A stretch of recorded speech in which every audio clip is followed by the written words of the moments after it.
எறும்புகளும் ஒரு மழைக்குப் பிறகு யானையான எல்லி காட்டில் மகிழ்ச்சியுடன் சஞ்சரித்துக் கொண்டிருந்தாள். அப்போது தண்ணீர் தேங்கிய ஓரிடத்தில் சிறிய எறும்புகள் பல சிக்கிக் கொண்டு உயிருக்கு போராடிக் கொண்டிருந்தன.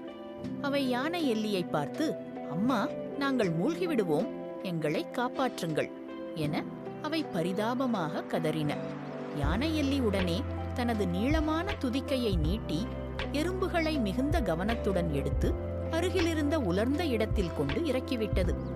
தரையில் இறங்கிய எறும்புகள் அனைத்தும் யானை எல்லியை பார்த்து, நன்றி எல்லி, நீ நாங்கள் வாழ இன்னொரு வாய்ப்பு கொடுத்தாய் என்று எறும்புகளின் தலைவன் மகிழ்ச்சியுடன் கூறினான்.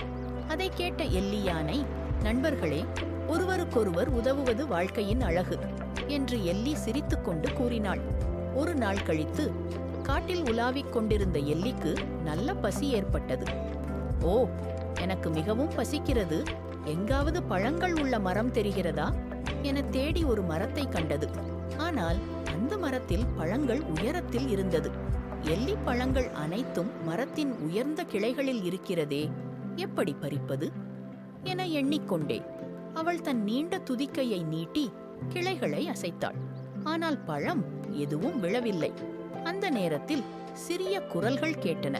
எல்லி, கவலைப்படாதே, நாங்கள் உனக்காக இருக்கிறோம் என்று அம்மரத்தில் இருந்த எறும்புகள் கூறின. பார்த்த எல்லிக்கு அது அவள் காப்பாற்றிய எறும்புகள் என தெரிந்து கொண்டது.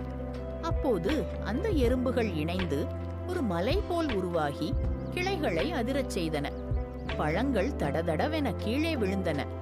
எல்லி மகிழ்ச்சியுடன் பழங்களை எடுத்து அவர்களுடன் காட்டின் ஒரு பகுதியில் அமர்ந்து பழங்களை பகிர்ந்து உண்டு மகிழ்ந்தாள்.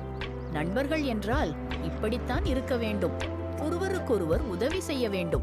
இவ்வாறு எல்லியும் எறும்புகளும் ஒரு நல்ல நட்பின் அருமையை உணர்ந்தனர். நீங்களும் உணர்ந்தீர்களா? உணர்ந்தால் கமெண்டில் தெரிவியுங்கள். நன்றி.